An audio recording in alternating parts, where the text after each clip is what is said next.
good day mga ka-OFW 'no.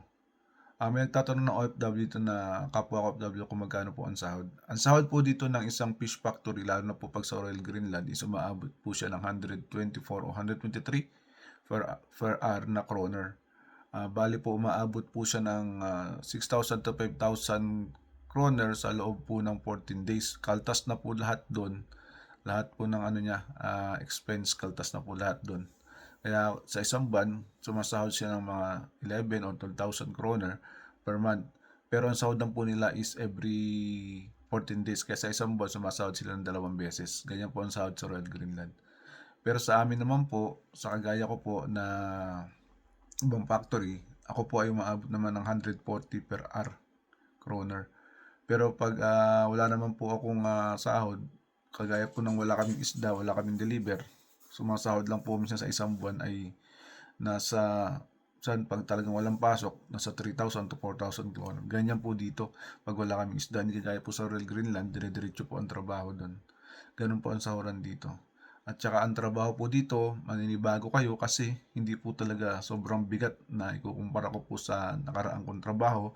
Nasa Europe po ako talaga kailangan pukpukan mabilisan. Dito naman po hindi lang po binamadali kasi ibang-iba po talaga pag nakarating kayo dito pagdating sa way ng trabaho. Maninibago po talaga ang katawan nyo lalo kung sanay kayo sa mga pukpukan trabaho lalo kung dyan sa Europe kayo galing at mapupunta kayo rito. Ang laki ng pagbabago po na makikita nyo. Kaya kung may chance at pagkakataon po talaga na makapag-apply kayo, kung factory lang po ang tatargetin nyo is fish factory, agro-job po talaga tiyagain nyo po mga ka-OFW. Yun lang po mga OFW, no? Sana po makatulong ito kahit konti at na magkaroon kayo ng konting kaalaman. At maidagdag ko lang din po ka-OFW, no? Dito nga po pala mayroong mga factory na yung pag-uwi nyo, hindi sagot ang ticket ninyo pag-uwi nyo.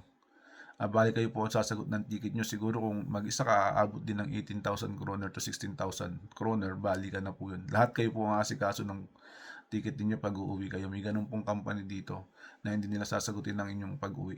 Kayo po ang sasagot. Pero pag uwi nyo naman po, marami po kayo makukuha benefits.